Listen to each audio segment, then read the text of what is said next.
Palavra da Verdade, a exposição bíblica com Hernandes Dias Lopes.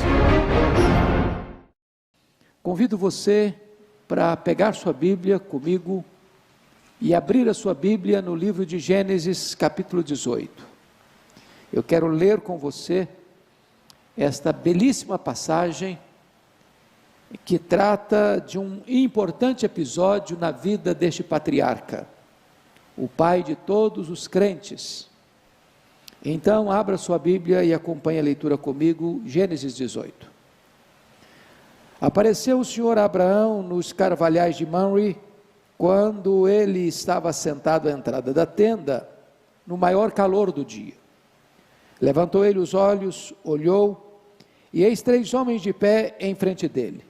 Vendo-os, correu da porta da tenda ao seu encontro, prostrou-se em terra, e disse: Senhor meu, se acho mercê em tua presença, rogo-te que não passes do teu servo.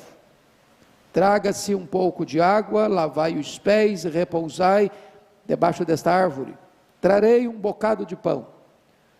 Refazei as vossas forças, visto que chegastes até vosso servo. Depois seguireis avante.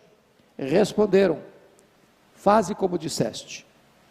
Apressou-se, pois, Abraão para a tenda de Sara e lhe disse: amassa depressa 3 medidas de flor de farinha e faze pão assado ao borralho.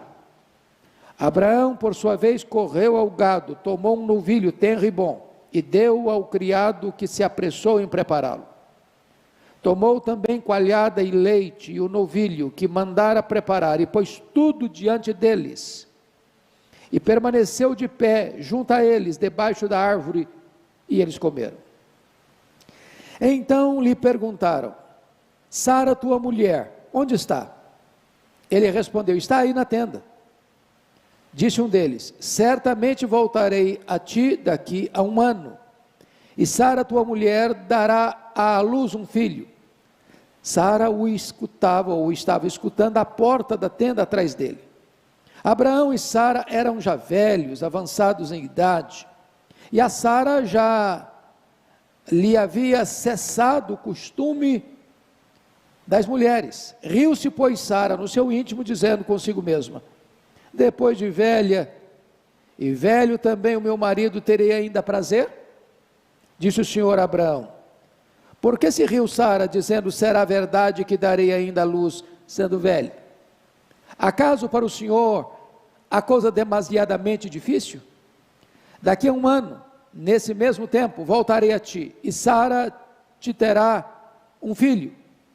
Então Sara, receosa, o negou, dizendo: não me ri. Ele, porém, disse: não é assim, é certo que riste. Tendo-se levantado dali aqueles homens, olharam para Sodoma, e Abraão ia com eles para os encaminhar. Disse o Senhor: ocultarei a Abraão o que estou para fazer? Visto que Abraão certamente virá a ser uma grande e poderosa nação, e nele serão benditas todas as nações da terra? Porque eu o escolhi, para que ordene a seus filhos e a sua casa depois dele, a fim de que guardem o caminho do Senhor, e pratiquem a justiça e o juízo, para que o Senhor faça vir sobre Abraão o que tem falado a seu respeito. Disse mais o Senhor: com efeito, o clamor de Sodoma e Gomorra tem se multiplicado, e o seu pecado se tem agravado muito. Descerei e verei se de fato o que tem praticado corresponde a esse clamor, que é vindo até mim, e se assim não é, sabê-lo-ei. Então, partiram dali aqueles homens e foram para Sodoma. Porém, Abraão permaneceu ainda na presença do Senhor. E aproximando-se a ele, disse: destruirás o justo com o ímpio? Se houver porventura 50 justos na cidade, destruirás ainda assim, e não pouparás o lugar por amor dos 50 justos que nela se encontram? Longe de ti o fazeres tal coisa, matares o justo com o ímpio, como se o justo fosse igual ao ímpio. Longe de ti, não fará justiça o juiz de toda a terra? Então disse o Senhor: se eu achar em Sodoma 50 justos dentro da cidade, pouparei a cidade toda por amor deles. Disse mais Abraão: eis que me atrevo a falar ao Senhor, eu que sou pó e cinza. Na hipótese de faltarem 5 para 50 justos, destruirás por isso toda a cidade? Ele respondeu: não a destruirei, se eu achar ali 45. Disse-lhe ainda mais Abraão: e se porventura houver ali 40? Respondeu: não o farei por amor dos 40. Insistiu: não cire o Senhor, falarei ainda. Se houver porventura ali 30, respondeu o Senhor: não o farei, se eu encontrar ali 30. Continuou Abraão: eis que me atrevo a falar ao Senhor, se porventura houver ali 20, respondeu o Senhor: não o destruirei por amor dos 20. Disse ainda Abraão: não cire o Senhor, se lhe falo somente mais esta vez. Se porventura houver ali 10, respondeu o Senhor: não a destruirei por amor dos 10. Tendo cessado de falar a Abraão, retirou-se o Senhor, e Abraão voltou para o seu lugar. Bom, eu quero pensar com você sobre o seguinte tema: quando o Senhor visita a nossa casa, quando o Senhor visita a nossa família. Eu gostaria de situar esta passagem para que você entenda o contexto. Abraão foi tirado de Ur dos Caldeus, e Deus o ordenou a sair do meio da sua terra, do meio da sua parentela, ir para uma terra que Deus haveria de mostrá-lo, e Deus haveria de abençoá-lo e fazer dele uma bênção para as nações. E diz a Escritura que Abraão vai, Abraão levanta altares a Deus, mas diz a Escritura que depois de obedecer a Deus, ele passa por uma primeira prova. Há uma fome na sua terra, e ele, sem consultar a Deus, desce ao Egito. Ao descer ao Egito, ele tem ciência de que os valores, os princípios que governam aquela terra, são outros valores e princípios, e ele começa a imaginar que Faraó tem um harém, e que ele poderia ser morto pelos soldados de Faraó, se porventura a beleza da sua mulher, e a Bíblia diz que ela era extremamente formosa, pudesse atrair os olhos de Faraó. Então ele combina com a sua mulher para chegar no Egito e mentir acerca dela: você é minha irmã. E não tardou para que os príncipes olhassem para ela, se agradassem dela e levassem Sara para o harém de Faraó. E como resultado disso, Faraó cumulou a Abraão de presentes, de riquezas, de muito gado, muitos servos e muitas servas. Aquela riqueza não foi uma bênção para ele. Ele desceu ao Egito e ali transige com os valores absolutos de Deus. Até que Deus fere a casa de Faraó com pragas, e Faraó descobre a mentira de Abraão e repreende Abraão, e expulsa Abraão do Egito. Bom, ele retorna, ele volta agora, exatamente de onde tinha saído, e ao retornar ele demonstra quebrantamento, porque levanta um altar para o Senhor.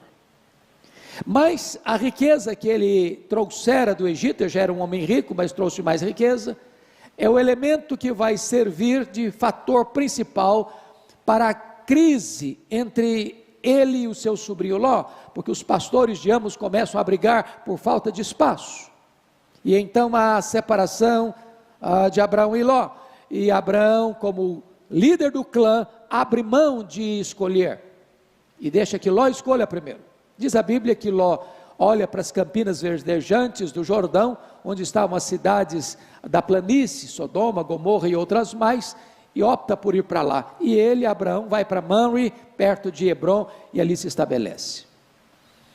Depois, logo em seguida, no capítulo 14, a Bíblia nos informa de que houve uma invasão dos 4 reis, lá da Mesopotâmia, lá da planície do Eufrates, contra os 5 reis da planície do Jordão, onde estava Sodoma e Gomorra, e onde morava Ló, e impõe sobre eles uma vassalagem.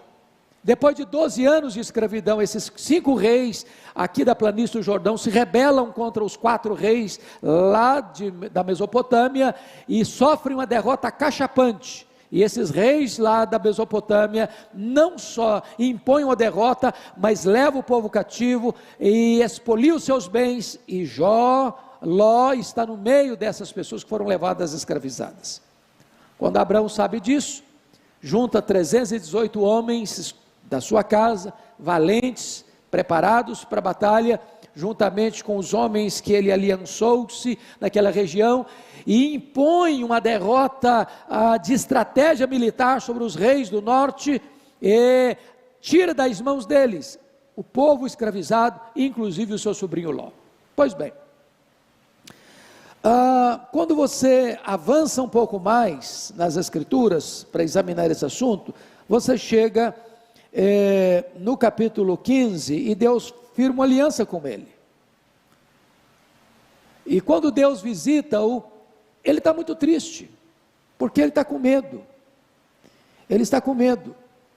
e Deus aparece para ele e diz: Abraão, não fica com medo não tenhas medo, eu sou o seu escudo. Ele está com medo de quê? Talvez de uma retaliação daqueles reis, lá da Mesopotâmia. Ele está com medo por quê? Porque Deus prometeu que ele iria ser pai de uma grande nação, e ele não tem filhos. Diz: vai ser o Eliezer, o meu servo, o meu mordomo, que vai herdar toda a minha riqueza. E Deus faz uma aliança com ele e diz: olha, Abraão, faz o seguinte, sai da sua tenda, olha para o céu, conta as estrelas, se é que você pode, assim será a sua descendência. Mas, como a vida é feita de começos e recomeços, os anos se passaram, e agora já tem exatamente 10 anos que ele tinha saído da terra, e indo para a terra de Canaã. A promessa não se cumpria, e aí, uma daquelas servas que ele trouxe do Egito, chamada Agar, vai ser um ponto de tensão na família dele, porque a mulher dele pensa assim: bom, é costume da nossa época, quando uma mulher não pode dar filhos ao marido, ela pega uma das suas servas, para que o marido coabite com ela, e os filhos dessa serva são considerados meus filhos. E então Sara propõe isso para Abraão, e Abraão não discute com a sua mulher, Abraão não orienta a sua mulher, Abraão não aconselha a sua mulher, Abraão anui, concorda com a sua mulher, e coabita com Agar, e vai gerar Ismael. Isso é chamado de sinergismo. É quando o homem tenta dar uma mãozinha para Deus, é quando o homem tenta cooperar com Deus, como se Deus não fosse suficientemente sábio e poderoso para dar conta daquilo que prometeu. Pois bem, isso gerou um sério problema para aquela família. Então, diz a Escritura, no capítulo 17, que quando Abraão completou 99 anos, Deus apareceu para ele, e disse: Abraão, anda na minha presença e ser perfeito. E Deus firma uma aliança com ele, e estabelece a circuncisão como selo dessa aliança. Deus é maravilhoso, porque é o Deus que perdoa, é o Deus que restaura. Você anda com Deus um tempo, depois você dá uma escorregada, e você fraqueja, e Deus não desiste de você, Deus não abandona você, Deus volta a você, Deus propõe um recomeço com você, Deus restaura você, Deus renova a sua aliança com você. E então, com 99 anos, Deus renova a aliança, muda o nome dele de Abrão para Abraão, de grande pai para pai de uma multidão, muda o nome de Sarai para Sara, e agora, logo em seguida, porque tem 99 anos, foi dentro daquele ano ainda, é que entra a passagem que acabamos de ler, capítulo 18. Quando Abrão está na sua tenda, na porta da sua tenda, lá nos carvalhais de Mamre, assentado à entrada da tenda, calor imenso, hora mais quente do dia, talvez meio-dia, e ele olha, defronte dele tem 3 homens, e já naquele momento Abrão tem um discernimento, que não são apenas peregrinos, não são apenas beduínos que estão caminhando por aquelas regiões desérticas de Hebrom. Ele reconhece que aqueles homens têm algo de especial, e mais do que isso, que é uma visitação de Deus à sua casa, à sua tenda, à sua família. E então diz o texto que ele corre ao encontro deles, E ele, vendo-os, correu da porta, verso 2, da tenda ao seu encontro, e prostrou-se em terra. Prostrou-se em terra.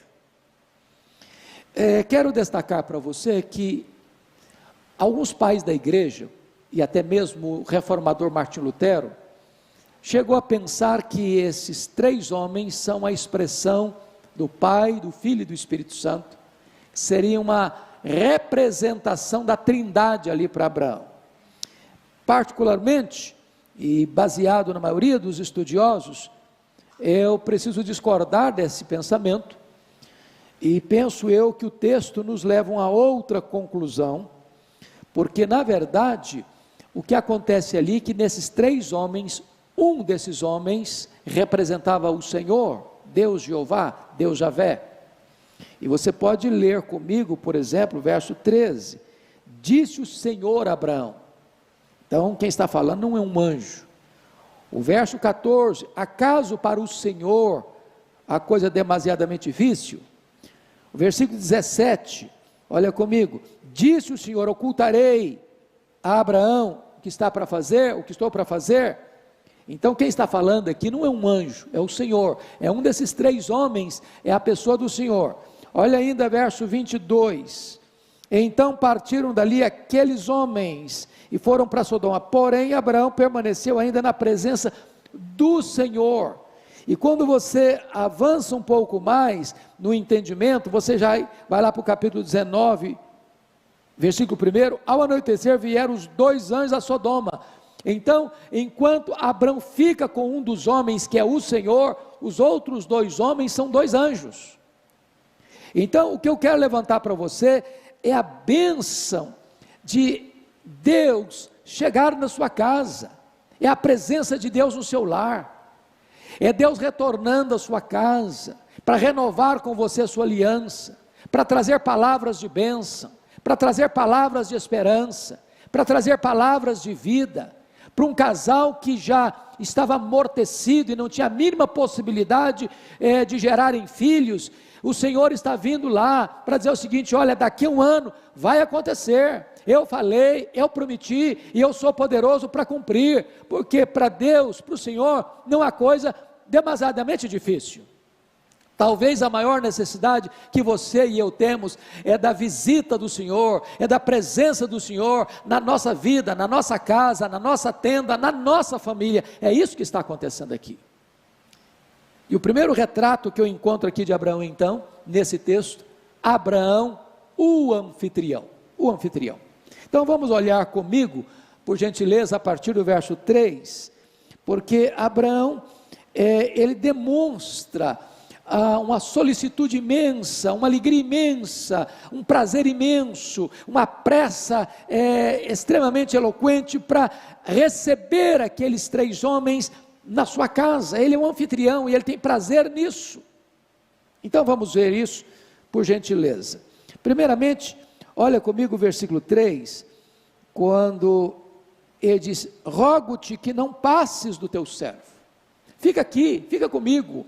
Lembra lá dos 2 caminhantes de Emaús, quando disseram para o Senhor: já é tarde, fica conosco. É essa consciência de que o Senhor é tão precioso para nós, e é tão bom quando Ele está na nossa casa, é tão bom quando Ele está dentro da nossa família, é tão bom quando a presença dEle é real na nossa família, na nossa casa, no nosso lar. Segundo, olha comigo, versículo 4, o que Ele propõe? Traga-se um pouco de água. Isso era uma forma de acolhida calorosa, porque se caminhava a pé, por aquelas regiões desertificadas, muita poeira, e o primeiro gesto de que você era um bom anfitrião, era que quando a pessoa chegava, você colocava água para lavar os pés. Olha mais, repousai debaixo dessa árvore. O segundo aspecto da característica de Abraão como hospedeiro e como anfitrião, era não apenas lavar os pés, mas também repousar, descansar. Olha, em terceiro lugar, o que ele vai estabelecer para eles? Refeição beduína. E eu chamo a sua atenção para os versículos 5 a 8, porque tem aqui vários aspectos de que os beduínos são muito generosos nas suas refeições. E Abraão está demonstrando isso aqui. Veja comigo, por favor. Primeiramente, ele vai colocar, traga-me um bocado de pão. E eu chamo a sua atenção para as características desta hospitalidade de Abraão. Primeiro, Abraão serviu imediatamente. Versículo 4: traga-se um pouco de água, lavai os pés e repousai debaixo desta árvore. As pessoas estão acabando de chegar, o Senhor e 2 anjos, e ele imediatamente já toma decisões e medidas para acolhê-los com grande fervor, com grande entusiasmo. Segundo, ele faz uma recepção pessoal. Olha comigo o versículo 5: trarei um bocado de pão. Quando você vê trarei um bocado de pão, quando vai pedir para Eva, para Sara fazer o pão, ele pede 3 medidas. 3 medidas, gente, é muito pão. É pão para muita gente. Ele está servindo 3 pessoas. Mas ele é humilde, ele não quer dizer, não vou fazer um banquete, não. Ele usa uma linguagem de humildade. E é um trabalho pessoal. Eu trarei um bocado de pão. Eu trarei. Então ele pessoalmente, lembre que ele é um homem de 99 anos, lembre que ele tem muitos servos na sua casa, lembre que ele poderia simplesmente estar ali conversando com aquelas pessoas e deixando que os seus servos, seus empregados trabalhassem. Não, ele pessoalmente quer fazer isso. Terceiro, ele faz isso de forma rápida. Versículo 6: apressou-se, pois, Abrão para a tenda de Sara. Bom, olha que coisa maravilhosa. Ele entende que a tenda não é dele, é a tenda de Sara. Quando a Bíblia diz que a mulher é a dona do lar, dona da casa, é nesse sentido, já está aqui. Abraão entendia que a tenda, embora ele morasse, embora ele fosse o líder, embora ele fosse o cabeça, embora ele fosse o chefe daquele clã, ele entendia que aquele espaço geográfico era chamado de a tenda de Sara. Bonito isso. Isso é um princípio, e ele faz isso com pressa, ele apressou para a tenda de Sara. Mas mais do que isso, a generosidade dele. Veja comigo quais são os expedientes dele. Primeiro, amassa depressa 3 medidas de flor de farinha. Flor de farinha é a nata da farinha, é a farinha melhor, de melhor qualidade. E faz pão amassado. Cabia a mulher fazer o pão. Agora olha o versículo 7, Abrão por sua vez correu ao gado. 99 anos, ele não vai ao gado, ele corre ao gado, ele tem pressa, ele corre ao gado. Mas para que ele vai lá? Para tomar um novilho tenro e bom. Ele escolhe o bezerro cevado, ele escolhe o melhor, ele escolhe o mais tenro, ele escolhe o que ele tem de melhor. E diz o texto, versículo 7, deu ao criado, que fez o quê? Que se apressou em prepará-lo. Tudo é feito da melhor qualidade, tudo é escolhido com abundância, e tudo é feito com pressa. Agora veja você comigo o versículo de número 8, olha aí: tomou também coalhada e leite e o novilho que mandara preparar, e pôs tudo diante deles, é uma mesa farta, é uma mesa de um beduíno, e mais, diz o texto aí no versículo 8, que ele permanece de pé, como garçom, que está servindo, como garçom, que não é para bater papo, não é para puxar conversa, não é para perguntar, tem a única finalidade de estar ali para servir, para oferecer o melhor, para dar mais conforto aos seus convidados, e ele é o anfitrião, e ele fica ali, pronto e disposto a servir. Abraão, o anfitrião. A grande pergunta é, como você recebe o Senhor na sua casa? O Senhor se sentiria bem na sua casa, como sentia bem, por exemplo, na casa de Marta, Maria e Lázaro? O Senhor tem espaço na nossa família? Nós temos prazer em receber a presença dEle? O que é que nós estamos assistindo dentro da nossa casa? O que é que nós estamos ouvindo dentro da nossa casa? O que é que nós estamos conversando na nossa casa? O que é que nós estamos botando na mesa da nossa casa? Tudo isso traz glória para Deus, e dizemos com isso: Senhor, seja bem-vindo na nossa casa, seja bem-vindo na nossa família. Essa é uma lição que Abrão nos ensina. Abrão, o anfitrião. Mas quero partir para o segundo ponto desse texto. Agora Abrão, o marido. Então você vai ver comigo, por gentileza, nos versos 9 a 15, porque no verso 9, há uma pergunta, e aqui depois que eles tomam a refeição, eles vão mostrar a finalidade daquela visita. Essa visita tem duas finalidades. A primeira delas, uma visita de graça à família de Abraão. Segundo, é uma visita de juízo às cidades da planície do Jordão, Sodoma e Gomorra. Vejamos então, olha a pergunta do verso 9. Então lhe perguntaram: Sara, tua mulher, onde está? Ele respondeu: está aí na tenda. Será que o Senhor e os dois anjos não sabiam onde Sara estava? Será que eles precisavam dessa informação? Será que eles não tinham esse conhecimento? Claro que a pergunta é retórica. A grande pergunta para um marido é esta: onde está a tua mulher? E onde está a tua mulher carrega por trás todo esse cenário. Como é que ela está? Como é que você tem tratado a ela? Como é que você tem convivido com ela? Como é que tem sido o seu relacionamento com ela? Eu tenho ministrado a você, Abraão, desde que você saiu de Ur dos Caldeus. Eu tenho falado com você, eu tenho visitado você, tenho dado promessas a você, eu tenho renovado as minhas alianças com você, eu tenho sempre reafirmado a minha palavra para você, de que eu vou suscitar a partir de você uma grande descendência. A grande pergunta é: onde está a sua mulher em tudo isso, Abraão?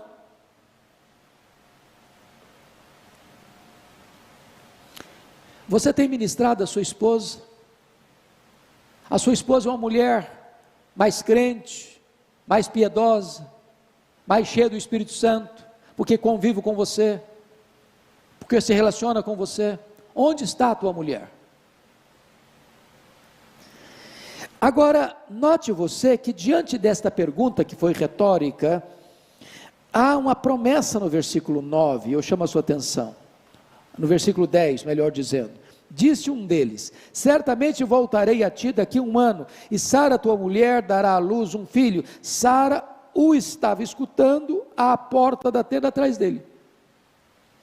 Então, a pergunta tinha a ver com exatamente esse sentimento do coração de Sara, que haveria de ouvir mais uma vez, e finalmente, pela última vez, esta promessa de que ela daria à luz a um filho. Só um detalhe agora: o tempo foi definido, daqui a 1 ano, nem menos, nem mais.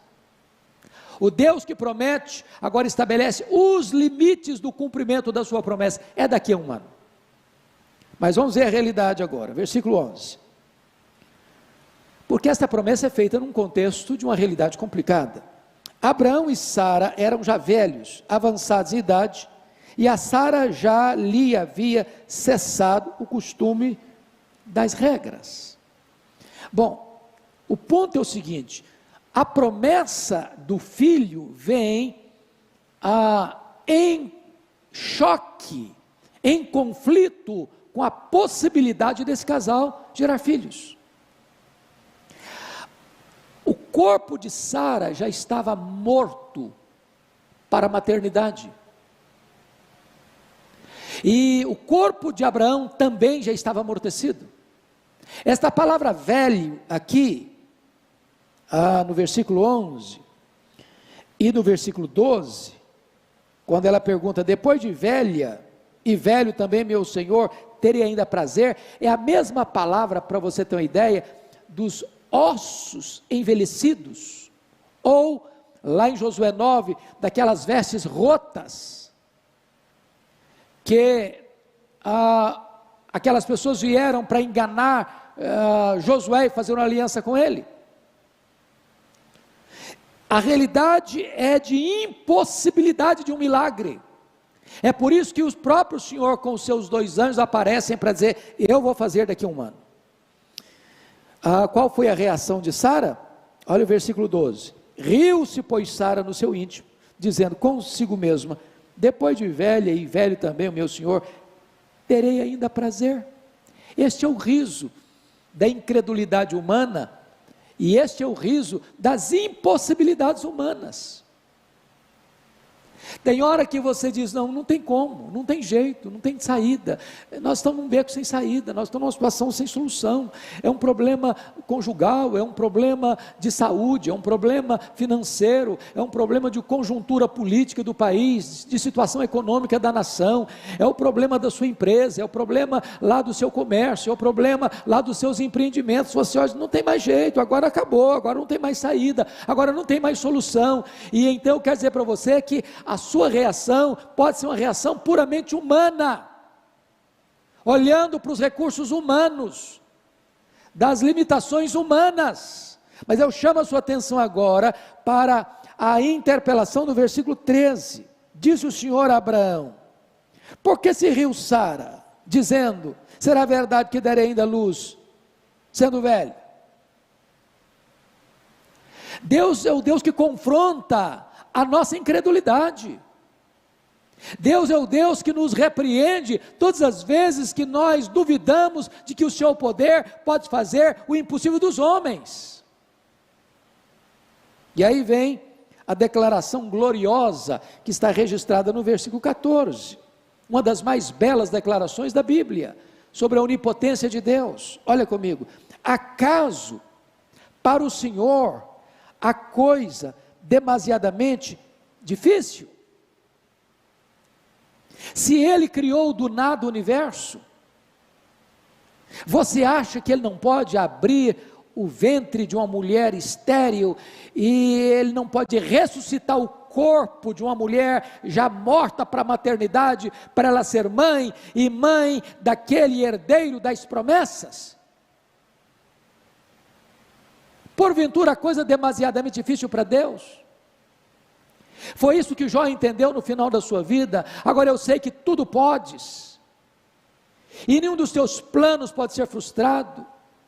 Foi isso que o anjo Gabriel disse a Maria, lá em Nazaré da Galileia, que para Deus não há impossíveis em todas as suas promessas. Foi isso que o apóstolo Paulo escreveu em Efésios 3:20, ora aquele que é poderoso para fazer infinitamente mais do que tudo quanto pedimos ou pensamos, conforme o seu poder que opera em nós. Então, os seus problemas podem ser maiores do que suas forças, mas os seus problemas são menores do que o poder todo suficiente de Deus. Então, o Senhor, depois de fazer isso, faz um confronto no versículo 15. Então Sara, receosa, o negou, dizendo, não me ri. Ele, porém, disse, não é assim, é certo que riste. Bom, não dá para mentir para Deus, porque aquilo que o riso de Sara não foi para fora, foi para dentro, não foi uma gargalhada, foi um riso interior. Mas o Senhor a viu, e o Senhor a confrontou. Eu quero dizer para você que Deus está olhando para nós, Ele está nos confrontando, e é melhor que você e eu nos curvemos ao seu confronto, e creiamos nas suas promessas. Bom, depois de falar então de Abrão, como anfitrião, Abrão como marido, eu quero pensar agora com você um pouco sobre Abrão como um profeta de Deus. Olha os versículos 16 a 18. Tendo se levantado dali aqueles homens, olharam para Sodoma, e Abraão ia com eles, para os encaminhar. Disse o Senhor, ocultarei a Abraão o que estou para fazer? Visto que Abraão certamente virá a ser uma grande e poderosa nação, e nele serão benditas todas as famílias da terra. Você lembra que o profeta Amós chegou a dizer isso? Que o Senhor não faz nada sem antes revelar o que vai fazer aos seus santos profetas. Abraão era um profeta de Deus, e Deus está saindo da casa de Abraão, onde deixou bênçãos e promessas, se encaminhando agora para Sodoma e Gomorra. E Deus está dizendo o seguinte, eu não vou executar juízo sobre aquelas cidades da planície, sem antes revelar isso a Abraão. Eu não tenho segredo com Abraão.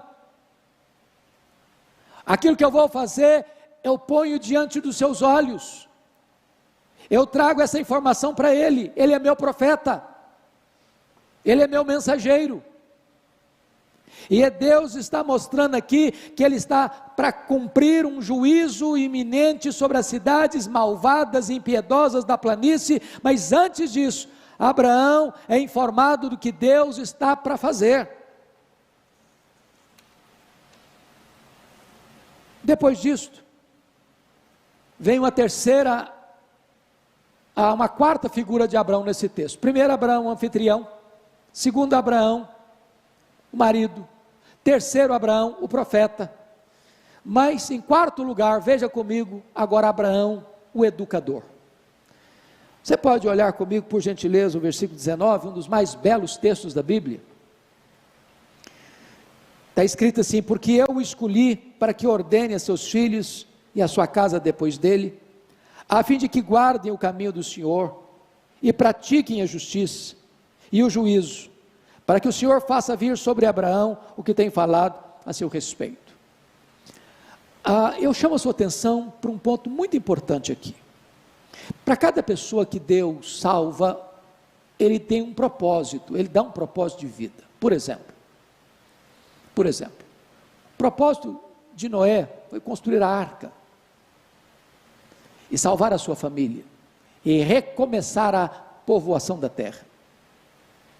O propósito de Moisés foi ser o libertador do seu povo da escravidão do Egito. O grande propósito na vida de Josué foi introduzir o povo de Deus na terra prometida. O grande propósito de Davi foi estabelecer um reino sólido de Israel. O grande propósito de Deus na vida de Salomão foi a construção do templo de Jerusalém. O grande propósito de Deus na vida de Neemias foi reconstruir os muros de Jerusalém e restabelecer a vida espiritual daquela cidade. O grande propósito de Deus na vida de João Batista foi preparar o caminho do Senhor para que ele se manifestasse. O grande propósito de Deus na vida de Pedro foi que ele abrisse a porta do evangelho para judeus e gentios. O grande propósito de Deus na vida de Paulo foi que ele levasse este evangelho aos povos, às nações, aos gentios, aos mais longínquos. A pergunta é: qual foi o grande propósito de Deus na vida de Abraão, o pai da nação de Israel e o pai dos crentes? Bom, esse texto está nos dizendo que Deus o escolheu com esse propósito. Mas que propósito? Que propósito? Para que ordene a seus filhos, preste atenção agora, e a sua casa depois dele. Bom, então vamos fazer um pouquinho de conta aqui. Quando Isaac, o filho da promessa, nasceu, Abraão tinha 100 anos. Isaac casou-se com 40 anos. Portanto, quando o seu filho Isaac se casou, Abraão tinha 140 anos. Bom, Isaac orou por Rebeca 20 anos. Ela era estéril. E quando Rebeca concebeu e deu à luz os seus filhos gêmeos, Esaú e Jacó, netos de Abraão, o Isaac tinha 60 anos, portanto, Abraão tinha 160 anos quando seus netos nasceram.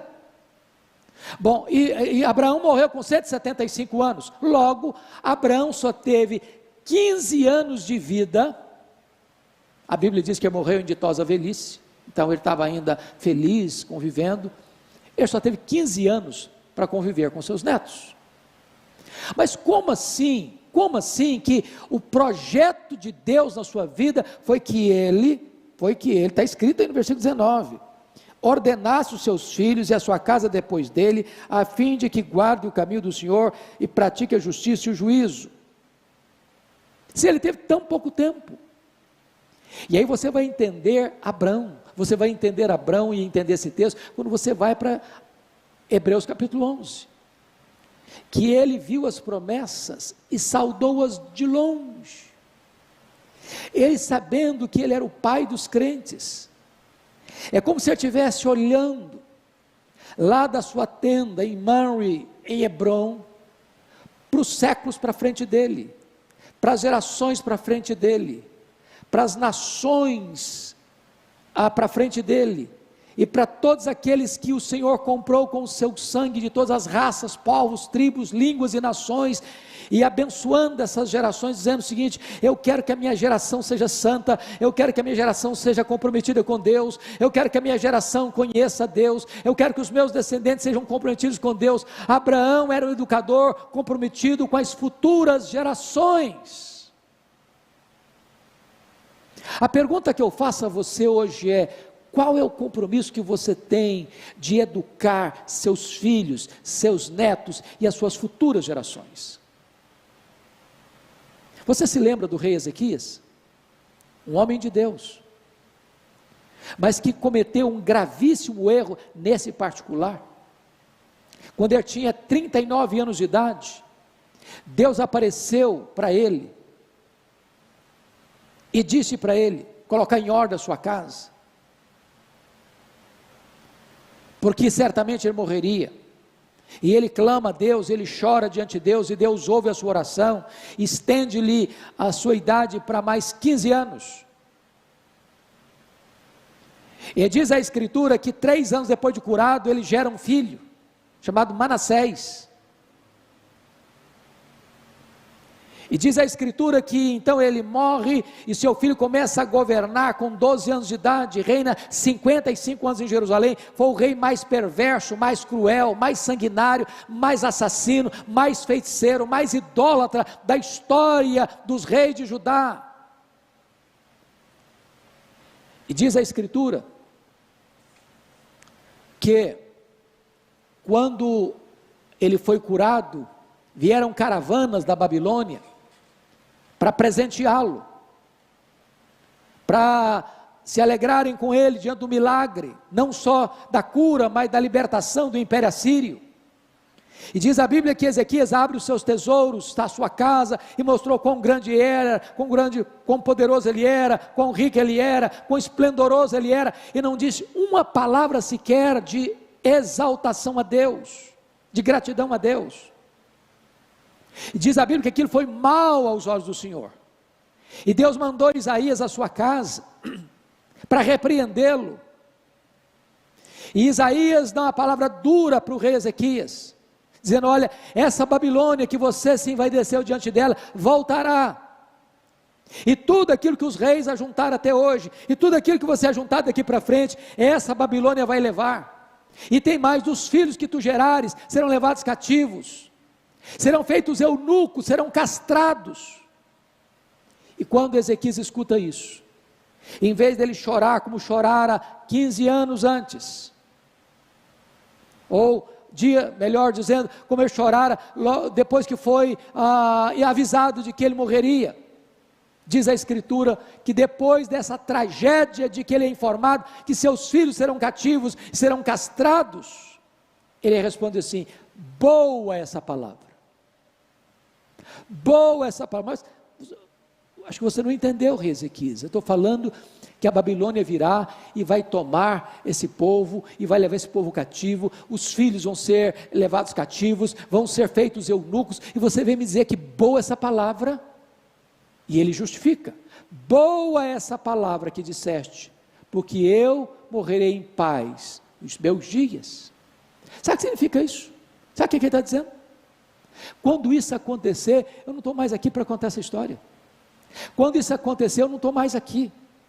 Então, depois que eu morrer, desculpem da expressão, que se danem as futuras gerações, eu não estou nem aí.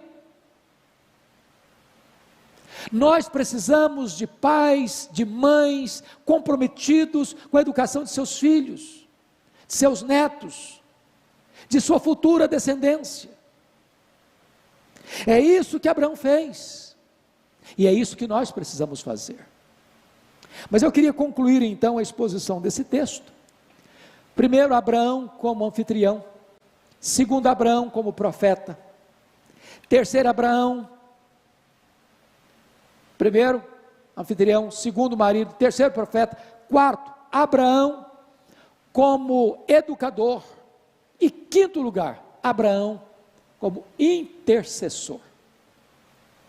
É exatamente isso que você vai ver comigo a partir dos versos 20 a 33.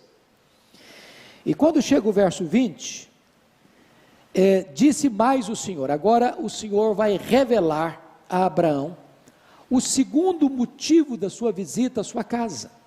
A primeira foi uma visita de bênção para a família de Abraão. A segunda razão da visita à casa de Abraão, porque ele era um profeta de Deus, era avisar a ele de que haveria um juízo sobre as cidades da planície. Então escuta o verso 20. Disse mais o Senhor: com efeito o clamor da cidade de Sodoma, ou o clamor de Sodoma e Gomorra, tem se multiplicado, e o seu pecado tem se agravado muito, muito. Então a primeira coisa que você nota aqui, o agravamento do pecado, e aquelas cidades já tinham sido abençoadas por Abraão, que libertou o seu povo, e tirou os espólios de guerra das mãos daqueles reis do norte, e eles poderiam ter reconhecido a boa mão de Deus e se arrependido, mas o contrário, depois da libertação, eles continuaram pecando e agravando ainda mais o pecado. Era uma cidade promíscua, era uma cidade onde a relação sexual das pessoas era contrária à natureza, era uma cidade violenta, e esta violência da cidade, as pessoas que eram violentadas nessa cidade, esse clamor subiu até Deus. Deus se importa com a cidade, e Deus vê os pecados da cidade. Mas em segundo lugar, você nota que antes de Deus aplicar o juízo, Deus investiga primeiro. Deus nunca aplica um juízo sem um diagnóstico primeiro. Então veja comigo o verso 21. Descerei e verei se de fato o que tem praticado corresponde a esse clamor que é vindo até mim, e se assim não é, sabê-lo-ei. É claro que essa é uma linguagem humana, antropomórfica, para descrever esta cena para nós, que Deus não aplica o juízo sem antes investigar. Deus é justo, Deus não inocenta o culpado, e Deus não culpa o inocente. Bom, agora então vem o intercessor, permanecendo na presença do Senhor. Olha o verso 22. Então partiram dali aqueles homens, e foram para Sodoma. Eram 3 homens, um era o Senhor e 2 anjos. Porém Abraão permaneceu ainda na presença do Senhor. Então preste bem atenção agora. São 3 homens, um é o Senhor, 2 são anjos. Os 3 estão saindo juntos da casa do Abraão. Abraão, como um bom anfitrião, não só dá a eles um banquete, mas também os conduz na estrada para onde estão indo. E se você conhece a geografia de Israel, sabe que se você está lá nas alturas de Mamre, a região de Hebron, você caminhando um pouco, de lá de cima você tem uma vista abrangente da planície do Jordão, onde estavam as cidades de Sodoma e Gomorra. Mas Abraão fica com o Senhor. Uma das pessoas desses 3 homens é o Senhor, e ele permanece na presença do Senhor, conforme o registro do verso 22. Porém Abraão permaneceu ainda na presença do Senhor. E para que permaneceu? Para interceder, para se colocar na brecha. Abraão tem compromisso com Deus, e tem amor aos homens, é o intercessor. E a outra coisa, em quarto lugar, que eu chamo a sua atenção, que ele apela para o caráter justo de Deus. Chama a sua atenção para o verso 23, olha aí. E aproximando-se ele disse: destruirás o justo com o ímpio. Olha o verso 25, porque é lapidar o verso 25. Longe de ti, Abraão faz uma apologia do caráter justo de Deus. Longe de ti o fazeres tal coisa, matares o justo com o ímpio, como se o justo fosse igual ao ímpio. Longe de ti, não fará justiça o juízo de toda a terra.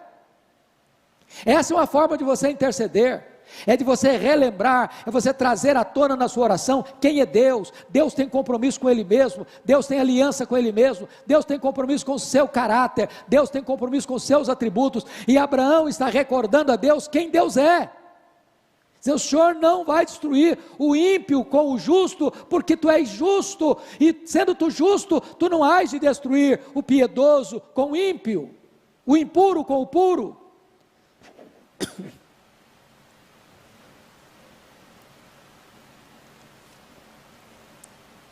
Quinto lugar, Abraão, na sua intercessão, ele insiste com Deus. nos versos 24 a 32, tem 6 pedidos de Abraão, 6. Se tiver 50, se tiver 45, se tiver 40, se tiver 30, se tiver 20, se tiver 10, Deus diz, a todos os pedidos Deus disse sim. Não, se tiver 50 eu não destruo, 45 eu não destruo, 40 eu não destruo, 30 eu não destruo, 20 eu não destruo, 10 eu não destruo. Por que parou nos 10? Porque 10 era mais do que um número simbólico, 10 era o menor número de um grupo, de uma comunidade. E eu estou falando de uma cidade. Abaixo de 10, agora a salvação tem que ser individual, não como coletividade mais. Então Abraão, ele luta com Deus, ele persevera na oração, ele insiste com Deus na oração. Tem muita gente que pensa que Deus não precisa, falou uma vez, não precisa falar mais, porque Deus não é surdo, Deus não precisa ficar escutando. A Bíblia nos orienta e nos ensina a insistir. Por isso o Senhor Jesus Cristo disse, pedi e dar-se-vos-á, buscai e achareis, batei e abrir-se-vos-á, porque todo que pede recebe, todo que busca encontra, todo que bate abrir-se-lhe-á. A Bíblia nos ensina a insistir com Deus, a perseverar na oração, e é isso que Abraão está fazendo. Mas eu quero, em penúltimo lugar, dizer, em sexto ponto, que Abraão demonstra ousadia e também humildade, porque oração tempera essas duas coisas, ousadia e humildade. Veja comigo o verso 27, disse mais Abraão, eis que me atrevo a falar ao Senhor, eu que sou pó e cinza. Preste atenção que Abraão não determina nada para Deus, Abraão não exige nada de Deus, Abraão não decreta nada para Deus, Abraão não tem qualquer petulância no seu ministério intercessório, ele pede, ele suplica, ele é ousado, mas ele sabe quem é, e sabe quem o Senhor é. Eu ouso falar, mas eu sou pó e cinza. Humildade não anula ousadia, e ousadia não dispensa humildade. E eu quero terminar, porque o intercessor finalmente é alguém que se rende ao propósito soberano de Deus. Olha comigo o versículo 33, tendo cessado de falar a Abraão, veja você que quem cessa de falar não é Abraão, quem cessa de falar é Deus. Tendo cessado de falar a Abraão, retirou-se o Senhor, e Abraão voltou para o seu lugar. Deus é soberano, e Ele faz todas as coisas conforme o conselho da sua vontade. Oração não é para determinar nada para Deus, porque quem decide é Ele, quem faz é Ele, da forma dEle, no tempo dEle, para a glória dEle. Então nesse momento, depois que Abraão chega ao número mínimo de um grupo, de uma comunidade, Deus cessa de falar com ele, ele não insiste mais com Deus, submete-se à vontade soberana de Deus e retorna para sua casa. Que Deus nos ajude a imitar este homem que é o pai dos crentes. Abraão, o anfitrião. Abraão, o marido. Abraão, o profeta. Abraão, o educador. Abraão, o intercessor. Que Deus nos abençoe, que Deus nos ajude a seguir as mesmas pegadas do nosso pai da fé. Deus abençoe você. Palavra da Verdade, a exposição bíblica com Hernandes Dias Lopes.